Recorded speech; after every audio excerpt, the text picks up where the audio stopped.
자, 반갑습니다. 필라테스 베이직9 대표 박윤재입니다. 앞에서 제가 반복해서 굉장히 많은 내용들을 설명드렸습니다. 그래서 오늘은 요약하는 시간을 가질 거고요. 이것들을 통해서 앞에서 계속해서 이제 강조했던 수많은 이런 내용들을 통해서 결국에 우리는 무엇을 추구해야 되는지, 이 많은 내용들을 통해서 어떻게 이걸 시스템으로 도출하게 되는지, 그리고 이런 과정을 거쳤을 때 이 시스템은 어떠한 힘을 발휘하는지 오늘 말씀을 드리겠습니다. 제가 앞에서 말씀드렸죠. 이런 단계를 거칩니다. 크게 이제 이런 내용들을 다루게 되고요. 처음에는 중심화, 여러분들 그 관절 중심화가 되지 않으면 어떻게 돼요? 발을 밟고 이 힘이 위로 전달이 돼야 되잖아요. 머리 끝까지. 근데 관절이 중심화가 안 되고 어긋나 있으면 이 발을 밟았는 이 반발력이 흩어지게 되겠죠.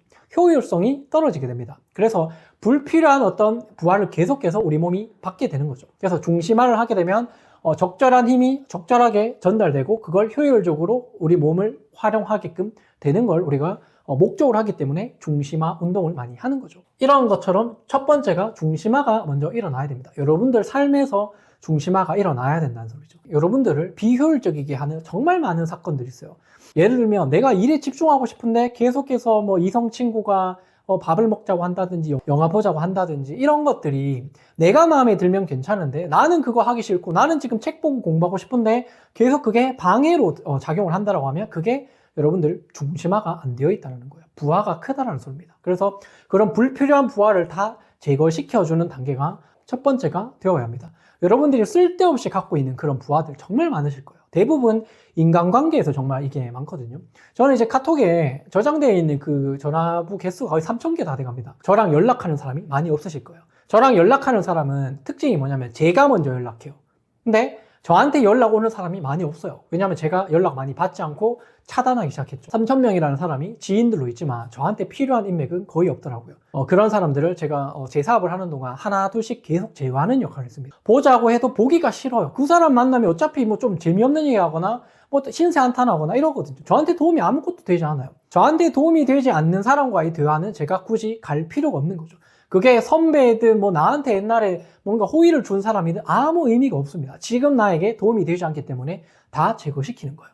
그리고 저는 부부관계에도 굉장히 원만하고 아이들도 2명인데 사이가 굉장히 좋거든요. 저희는. 왜냐면 와이프가 저한테 너무 잘 해주기 때문에요. 지원을 많이 해주고 많이 도와주고 이러기 때문에 줬다는 그런 거를 많이 보답하려고 많이 노력합니다. 사실 부하가 거의 없어요. 근데 최근에는 이제 아이를 이제 출산했기 때문에 이것도 저한테 작은 부하로 작용을 하겠죠. 사실 뭐 아이 때문에 제 인생을 뭐 비난하거나 이런 게 아니라 지금 당장에 겪을 수밖에 없는 제 효율성을 조금 떨어뜨릴 수밖에 없는 어떤 사건들이 존재한다는 거예요.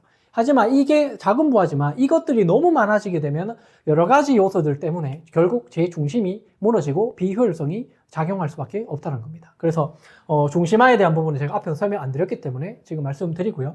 그 다음에 이제 무의식 재활, 아까 앞에 말씀드렸죠. 그 다음에 이제 이게 돼야 무의식 재활이 됩니다. 왜냐면 나를 방해하는 외부적 요소가 사라져야 돼요. 그래야 내 몸에 집중할 수 있어요. 내 생각에 집중할 수 있다고요. 예를 들면 내가 오늘 어떻게 행동했고 어떻게 살았는지 점검하려고 하는데 갑자기 계속 전화가 와서 뭐 욕을 한다든지 막 방해를 한다든지 이러면 생각할 시간이 없죠. 그래서 그런 부하들이 다 사라졌을 때 온전히 나는 고립돼요. 내가 혼자가 됩니다. 너무 설레는 일이죠, 나는. 저는 그걸 혼자가 고립되는 걸 너무 설레어 하거든요. 근데 고립되는 걸 무서워하는 사람이 많잖아요. 억지로 그 사람들이랑 만나서 무슨 얘기든지 막 하거든요. 근데 저는 억지로 내 시간을 만들어내서 억지로 나에게 집중하는 시간을 정말 간절하게 원하는 사람입니다. 이게 해결이 되면 무의식 재활을 할 수 있는 환경이 그때 만들어지는 겁니다. 해야지 한다고 안 돼요, 여러분들. 이게 돼야 이게 됩니다. 이게 되고 나면 그 다음에 진정 내가 원하는 것들, 내 신념과 사명이 무엇인지 알게 될 수 있는 그런 기회가 생기는 겁니다. 그게 되고 나면 뭐합니까? 그 다음에 원칙을 세팅을 하는 겁니다. 이때 원칙과 이 부분에서 신념과 사명이 세팅이 되는 거죠. 그 다음에 원칙을 세팅을 하는 겁니다. 자, 이게 기본적인 하드웨어가 되겠죠. 이 1, 2, 3번까지가.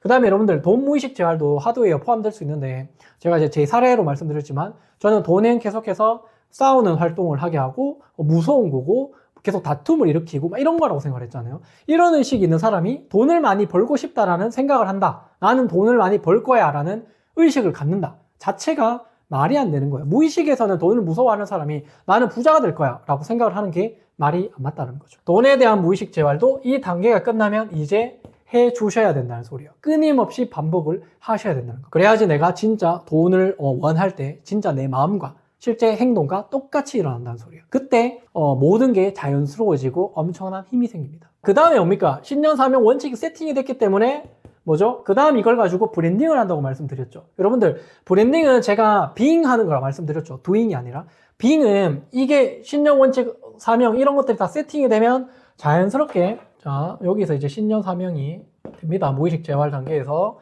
그 다음에 이제 이게 하드웨어가 되겠죠. 하드웨어 맞죠? 그러면 이게 자연스럽게 브랜딩으로 연결됩니다. 여러분들 상품에 이걸 묻히셔야 된다고. 제 상품은 6배속 교정운동과 뭐 1년 종교 컨설팅, 사업자 컨설팅 이런 거거든요. 그러면 이런 모든 내용들이 제 상품에 묻혀졌죠. 그래서 저는 브랜딩이 되는 거죠. 그리고 자연스럽게 뭐가 되죠? 판매가 일어납니다. 판매가 일어나면 어떻게 됩니까? 교육생이 생기고 교육생이 성과를 내기 시작하죠. 성과를 내기 시작하면 만족도는 올라가고 입소문이 나겠죠. 입소문이 나면 자연스럽게 저와 동료할 것 같은 또 다른 사람을 소개를 시켜주고 그 사람은 또다시 제 강의를 보고 또 이 브랜딩을 확인하고 구매를 합니다. 이런 식으로 순환이 계속해서 일어나게 된다는 겁니다. 계속해서 이게 일어나면 어떻게 되죠? 저는 어떻게 됩니까? 제가 원하는 삶을 살게 됩니다. 자아실현을 하게 되는 거예요. 내가 원하는 일을 원하는 사람과 원하는 장소에서 하게 되는 거예요. 제가 계속해서 평생을 원했던 삶입니다. 지금 거의 이루어지고 있거든요. 이 자아실현이 끝나고 나면 어떻게 되죠? 사랑으로 넘어갑니다. 이제는 뭔가 아쉬울 게 없어요. 어떤 시련이 와도 나는 이겨낼 수 있는 그런 자신감도 있고 나와 함께 해주는 많은 사람들이 있고 그러면 자연스럽게 뭔가 많이 베풀기 시작하고 옳고 그른가 뭔가에 대한 판단을 하는 거나 이런 것들이 자연스럽게 사라지기 시작합니다. 어떻게 보면 그런 것들은 이 무의식적인 패턴이 계속해서 이때까지도 강화가 일어났을 때 이게 실현이 될 겁니다. 사랑이라는 감정은 모든 감정의 가장 최종적인 단계거든요. 제가 여기까지 갔다고 저는 절대 말 못할 것 같아요. 아직 저도 많이 인정욕구나 비교의식에 빠져있고 이런 것에서 벗어나기 위해서 계속해서 혼자 명상을 한다든지 혼자 생각을 한다든지 이런 시간을 많이 갔거든요. 사랑을 결국에는 우리가 이런 단계를 거치게 되면 자연스럽게 이런 모든 무의식적 부정적 감정들이 해결되면서 내가 원하는 삶을 살면서 스트레스를 없이 살 수 있게 된다는 겁니다. 최종적으로 우리는 사랑을 하기 위해서 이 일을 하고 있는 거예요. 이 모든 내용들이 어떻습니까? 여러분들이 사업자든 개인 프리랜서든 하나의 문서로 나와야 됩니다. 하나의 문서로. 여러분들 매뉴얼 들어보셨죠? 매뉴얼대로 해야 된다는 소리예요. 신념과 사명 원칙 거기서 벗어나면 안 된다고 그랬죠. 근데 저 생각해보니까 벗어났어요. 저는 가만히 생각해보니까 이게 아닌 것 같아요. 그러면 신념 사명이 바뀌어야 되는 거죠. 신념과 사명은 절대 바뀌는 게 아닙니다. 여러분들 발전되는 거지 제대로 찾았다면 절대로 바뀔 수가 없습니다. 내 과거가 바뀔 수 있나요? 우리 어머니 아버지가 과거에 다툼을 했던 게 변하나요? 변하지 않거든요. 그렇기 때문에 이걸 하나의 문서로 만들고 이거를 시스템이라고 합니다. 이게 곧 시스템이에요. 여러분들이 그렇게 강조하는 시스템이 중요하다라고 그렇게 얘기를 하고 들어봤잖아요. 시스템은 이렇게 만들어지는 겁니다, 여러분들. 그냥 뭐 고객이 왔을 때 어떻게 응대하고 어떻게 돈 관리하고 이런 시스템을 얘기하는 게 아니고요. 시스템은 이게 됐을 때 여러분들이 진정으로 하나의 메시지를 말할 수 있다고요. 하나의 메시지. 여러분들이 이때까지 하나의 메시지를 말하지 못했던 이유는 여러분들 스스로 여러분들이 원하는 게 뭔지 모르기 때문에 그 한마디를 할 수 없는 거예요. 하나에 집중을 못 하는 거예요. 하나에 집중하는 순간 어떻게 됩니까? 교육이 자연스럽게 일어나죠. 그거에 대한 교육이 일어난다고요. 왜 이걸 해야 되는지 계속 나라는 사람, 내가 회사에 묻힌 거, 나의 퍼스널 트레이닝에 대한 교육이 계속해서 일어나는 거예요. 그리고 나는 사람을 고용할 때 혹은 사람을 사귈 때 어떻게 해야 되냐? 나의 신념과 사명 원칙에 공감하는 사람, 공명하는 사람을 만나고 고용을 해야 된다는 소리입니다. 그러면 여러분들 시너지가 올라가지 않을까요? 여러분들과 맞지 않는 사람을 고용했기 때문에 회사가 발전이 없는 겁니다. 그런 사업이라면 하지 않으셔도 돼요. 오히려 마이너스가 됩니다. 여러분들의 어떤 이런 부분에 마이너스가 되는 거라고요. 여기 집중 못 한다고요. 그렇게 됐을 때 부하가 크다고요. 당장에 사람이 필요하더라도 원칙에 어긋나면 구하면 안 되죠. 합리화하고 타협하는 순간 그때부터 문제가 생기는 거예요. 아, 저 사람 나랑 맞지 않는데 지금 어쩔 수 없이 돈 벌어야 되니까 해야겠다. 이게 뭡니까? 돈을 위해서 사는 거지 신념과 사명 원칙을 위해서 사는 게 아니라고요. 그렇기 때문에 그렇게 돈만 쫓는 사람들이 결국에 문제가 생기는 게 뭐냐? 제가 처음에 말씀드렸죠. 이거 모르면 실패한다고. 그래서 실패하는 겁니다. 자, 그럼 조직 관리 또한 똑같습니다. 조직 관리 어떻게 해야 돼요? 이렇게 내 신념 사명 원칙에 공감할 수 있는 어떤 조직을 구성해야 되고 이걸 더 강화하기 위한 조직들로만 구성을 해야 돼요. 이거에 위배되는 조직은 필요 없는 조직이에요. 불필요한 조직이 너무 많은 거예요. 그런 걸 암세포라고 합니다. 다 잘라내야 되는 거예요. 그리고 마케팅 굳이 하지 않아도 되죠. 이게 잘 되면 브랜딩이 되면 마케팅은 약간 기술적으로 거들어주면 되는 겁니다. 브랜딩이 되고 나서 그 다음 마케팅을 해주시면 된다라는 거죠. 근데 여러분들 아무것도 갖춰져 있지 않고 자기가 신념, 사명, 원칙이 뭔지도 모르고 우리 회사에 매뉴얼도 없고 시스템도 없는데 거기서 브랜딩을 한다라는 건 일단 거짓이고 말이 안 되는 거예요. 브랜딩 전문가가 그런 걸 브랜딩을 해준다? 그 사람이 거짓말이고 그 사람도 브랜딩을 잘 모르는 겁니다. 그 사람에게 이 영상을 보내주십시오. 브랜딩이 뭔지 알려주십시오, 여러분들. 그렇게 됐을 때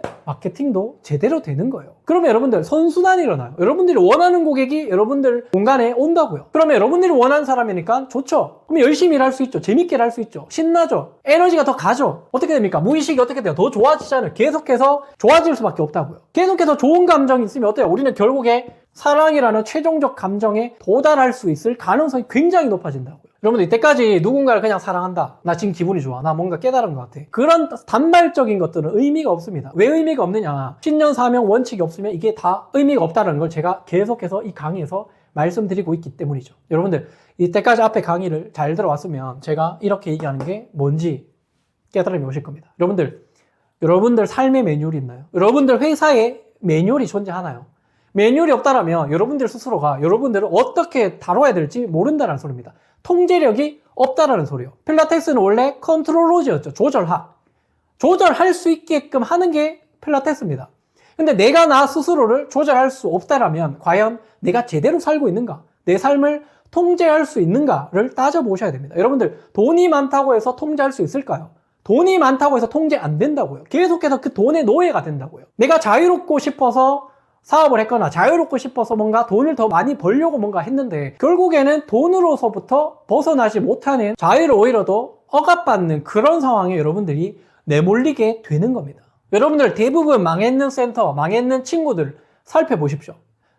꼭 살펴보십시오. 신념, 사명, 원칙이 있었는지, 그 사람들이 항상 일관되게 하는 메시지가 있었는지, 돈만 보고 추구했던 게 아닌지, 없으면서 허세 부리는 건 아닌지, 아직 그걸 가질 자격이 없는데, 그리고 이거 아무것도 아닌데 뭔가 뭐 있어 보이는 척 자랑을 하고 있었던 건 아닌지. 여러분들 비싼 차, 비싼 집 무슨 의미가 있습니까? 그냥 그거는 비싼 차를 산 거고 비싼 집을 산 것 그 이상 그 이하도 아닙니다. 내면의 잠재력과 내면의 가치를 키워줄 수 있는 내용이 전혀 아니라고요.